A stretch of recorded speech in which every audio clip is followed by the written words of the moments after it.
Bonjour à tous. Cette histoire est inspirée de témoignages réels partagés par nos abonnés sur la chaîne. Afin de préserver l'anonymat des personnes impliquées, les noms et certains détails ont été modifiés, mais l'émotion reste intacte. Si vous aimez ces histoires vraies, abonnez-vous à la chaîne et indiquez d'où vous me regardez en commentaire. Maintenant, suivez-moi, car cette histoire est exactement comme vous l'aimez. Les jours suivants furent un mélange de réalité et de rêve. Il m'embrassait en coupant des légumes, me tirait par la taille dans le couloir, me murmurait des promesses qu'il ne savait pas s'il pourrait tenir, et moi, je cédais à chaque seconde. Parce que je savais que le temps était notre pire ennemi. Mardi soir, je lui ai annoncé que les travaux de mon appartement étaient terminés. Je devrais partir jeudi. Ethan s'est figé. Il lui a fallu quelques secondes pour dire « C'est la bonne chose à faire ». « Mais je ne veux pas la bonne chose », ai-je répondu. Il a détourné le regard. Il est resté silencieux.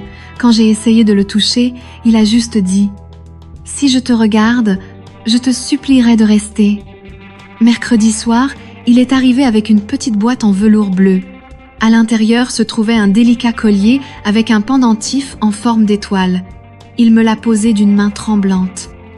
Nous sommes restés là, au centre de la pièce, en silence, pour te rappeler que, même de loin, quelqu'un te regarde encore, dit-il d'une voix brisée. J'ai pleuré, non pas de tristesse, mais de gratitude. Cette nuit-là, il m'a fait l'amour comme s'il protégeait mon corps à chaque contact, lentement, profondément, comme s'il tatouait son absence sur ma peau. Ses doigts ont tracé des sillons sur mon visage, ses lèvres m'ont promis ce que ma bouche n'oserait jamais dire, et j'ai, tout enregistré, chaque soupir. Chaque silence entre un baiser et le suivant, comme si c'était la dernière fois, parce que c'était peu être vraiment le cas. Jeudi, nous nous sommes réveillés enlacés. Personne n'a parlé de partir, ce n'est qu'à l'arrivée de la voiture qu'il m'a raccompagné à la porte. Il m'a serré fort dans ses bras, mais il ne m'a pas demandé de rester. « Prends soin de toi », a-t-il simplement dit. « Toujours », ai-je répondu, mais j'ai laissé là une part de moi qui n'est jamais revenue. 2 semaines plus tard, j'ai reçu un message de lui. « Je n'arrive toujours pas à dormir. » J'ai simplement répondu « Moi non plus. » Aujourd'hui, cela fait 3 mois. Je porte ce collier tous les jours, comme s'il était une extension de ce que nous avons vécu. Il m'arrive encore de me réveiller en sentant son contact sur ma hanche. Parfois, je jure entendre sa voix douce prononcer mon nom dans le noir. Et chaque fois que je passe devant cette maison, mon cœur se serre. Car certaines histoires, quelle que soit leur fin, restent vivantes en nous, comme des blessures qui ne font pas mal, mais qui ne guérissent jamais complètement. Peut-être avons-nous fait une erreur, mais parfois, se tromper avec le cœur est la forme la plus pure de l'amour. Si cette histoire vous a touché, dites-le moi dans les commentaires. Que feriez-vous à la place de Karem? Seriez-vous resté? Seriez-vous parti? Et si vous êtes arrivé jusqu'ici, commentez ci-dessous d'où vous regardez.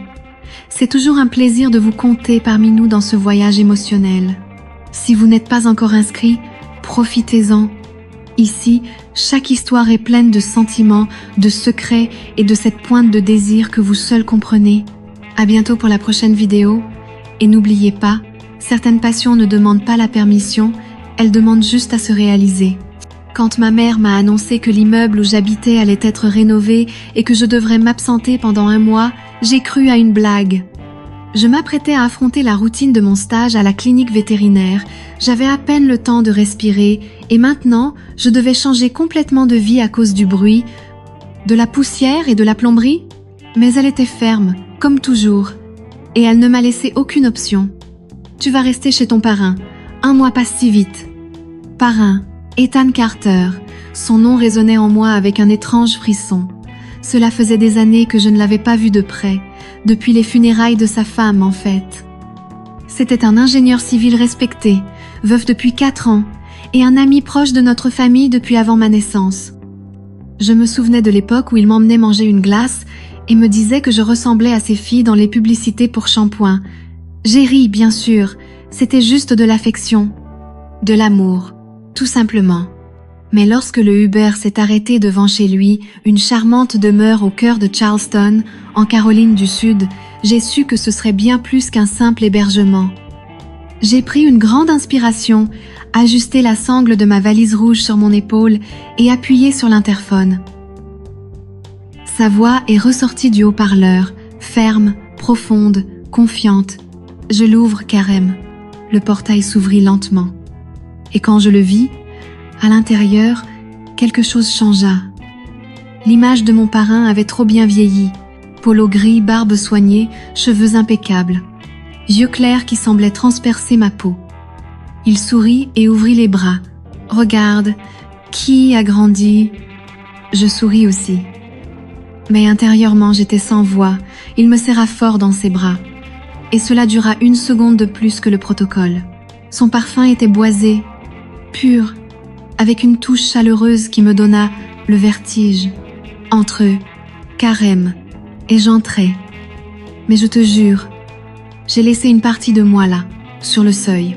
La maison était un rêve. Tout était organisé, comme dans un magazine.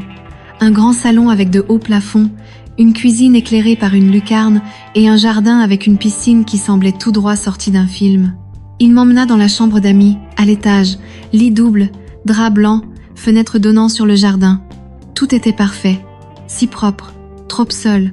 Ce soir-là, au dîner, il prépara des pâtes fraîches à la sauce citronnée sicilienne. Il portait un tablier. Il râpa le fromage calmement. Il versa le vin comme s'il l'avait étudié. Mais c'était son regard qui me déconcertait. Un regard qui ne ressemblait plus seulement à celui d'un parrain.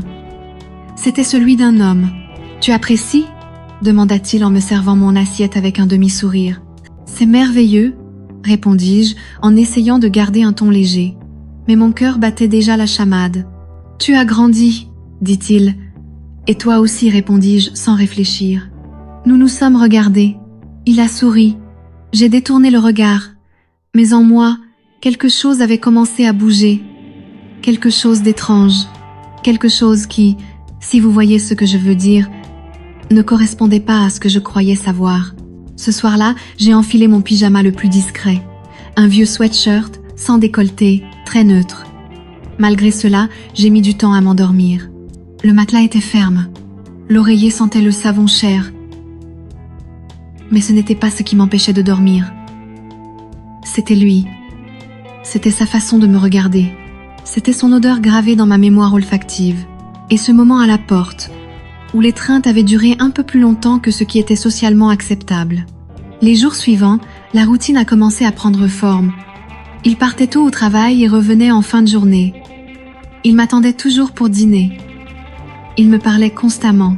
Il voulait en savoir plus sur ma vie, mes études, ma dernière relation. Parfois, il me complimentait sans s'en rendre compte. Il disait que je m'exprimais bien, que je parlais bien, que ma présence illuminait la maison. Et chaque fois qu'il disait ça, il y avait une étincelle dans ses yeux qui me donnait des frissons, une chaleur qui me montait du ventre à mon visage. La 2e semaine, je me sentais plus à l'aise. Des shorts plus courts à l'intérieur, un rouge à lèvres discret au dîner, les jambes croisées pour couper des fruits sur le comptoir de la cuisine. Et il l'avait remarqué. Son regard baissait toujours, mais jamais sans respect. C'était comme s'il y avait une tension là, latente, un désir contenu. Et moi, j'adorais le regarder essayer de se contrôler. Jusqu'à ce qu'un soir, la lumière du porche s'éteigne. Il m'a demandé de tenir l'échelle pendant qu'il la montait. Je suis restée là, immobile, les yeux levés, à contempler cet homme mûr, calme et fort, avec la meilleure vue possible. La scène a duré quelques secondes, mais la façon dont il m'a regardée en descendant en disait long. « Ça va ?» demanda-t-il. « C'est toi qui devrais me demander ça » répondis-je avec un petit sourire. Il rit un peu gêné, mais il ne dit rien d'autre. Samedi, nous sommes allés au supermarché ensemble. À un moment, alors que nous traversions la rue, il m'a attrapé la main. Instinctivement, je ne l'ai pas lâché. Et il ne s'est pas plaint. Il a juste continué à marcher, en silence. Mais ce silence était plus criant que tous les mots. Ce soir-là, nous avons regardé un film sur le canapé. Les lumières étaient éteintes. Une couverture nous recouvrait tous les deux. Nos pieds se touchaient. le son de la télévision était à peine audible.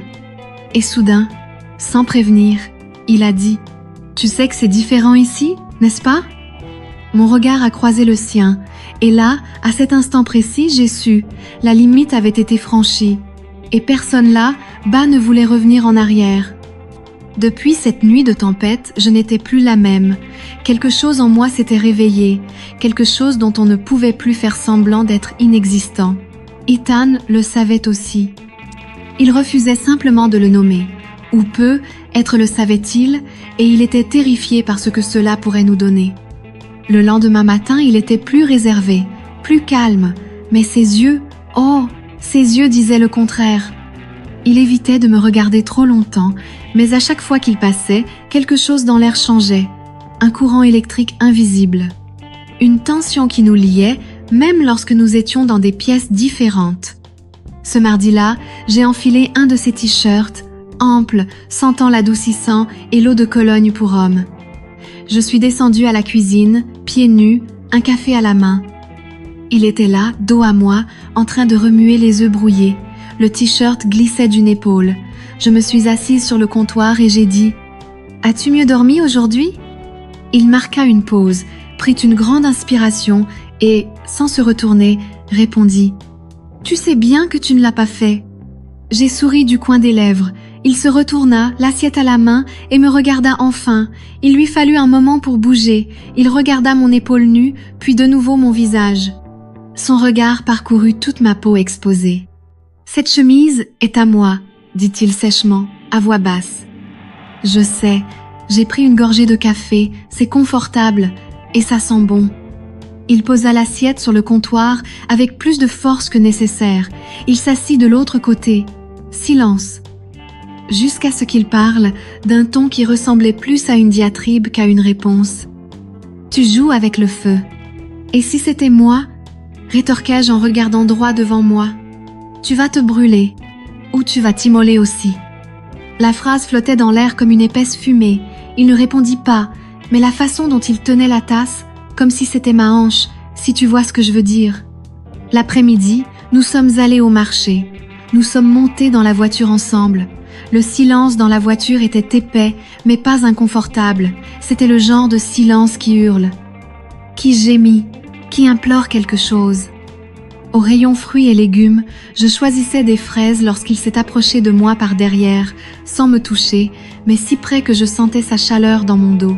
« Fais attention à ce que tu ramasses », dit-il presque dans un murmure. Je me suis retournée lentement, tenant une fraise entre mes doigts.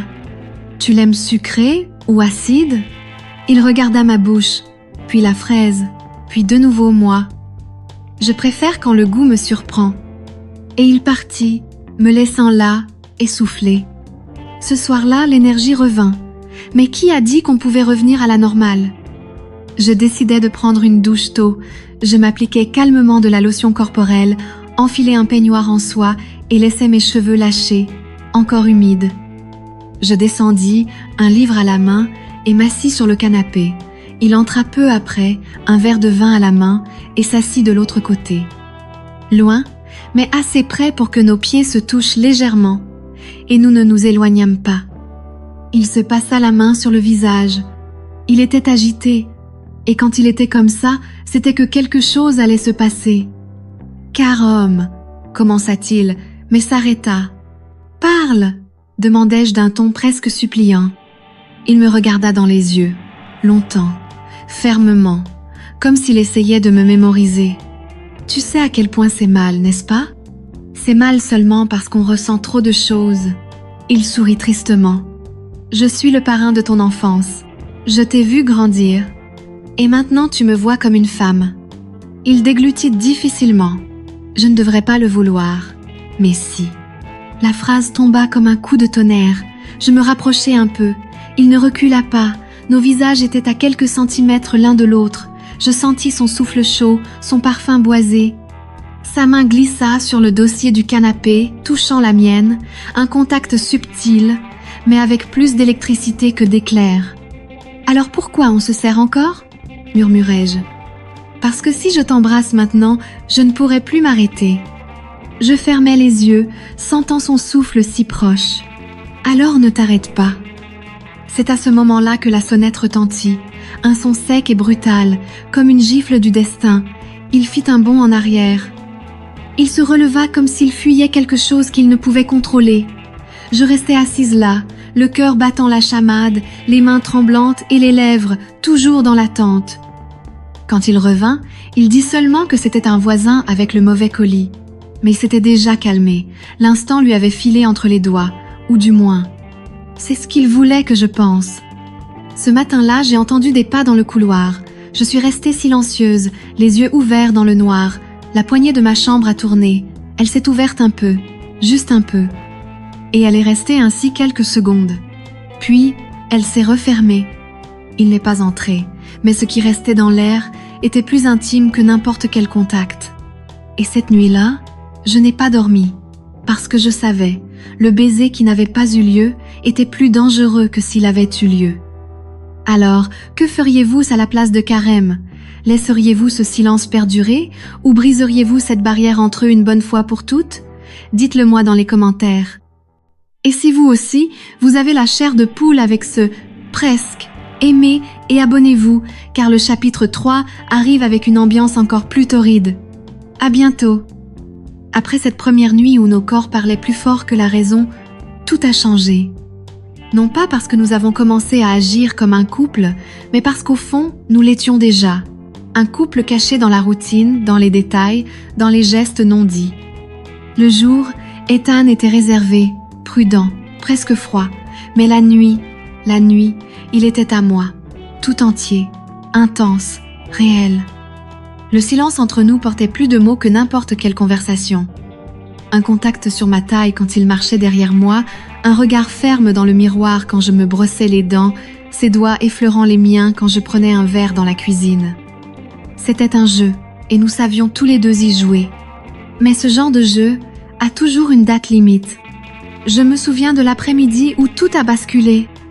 J'étais dans le hamac du jardin, vêtue d'un t-shirt moulant, le genre qui met en valeur le corps, et d'une culotte en dentelle qui filtrait sous le tissu. Il faisait chaud, mais la chaleur qui me consumait n'était pas seulement due au temps. Ethan rentra du travail et m'aperçut de loin. Il ne dit rien, il me regarda simplement, comme si le monde s'était arrêté à cet instant précis. En quelques secondes, il traversa le jardin, me tira du hamac avec force et me porta jusqu'à la salle de bain. Là, contre le mur froid, il me prit comme si j'étais le seul air dont il avait besoin.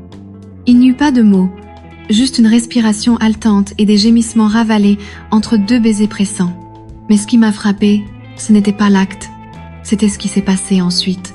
Le lendemain matin, il ne m'a pas regardé.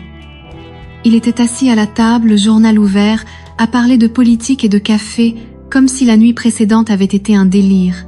Mais je connaissais ce regard détourné.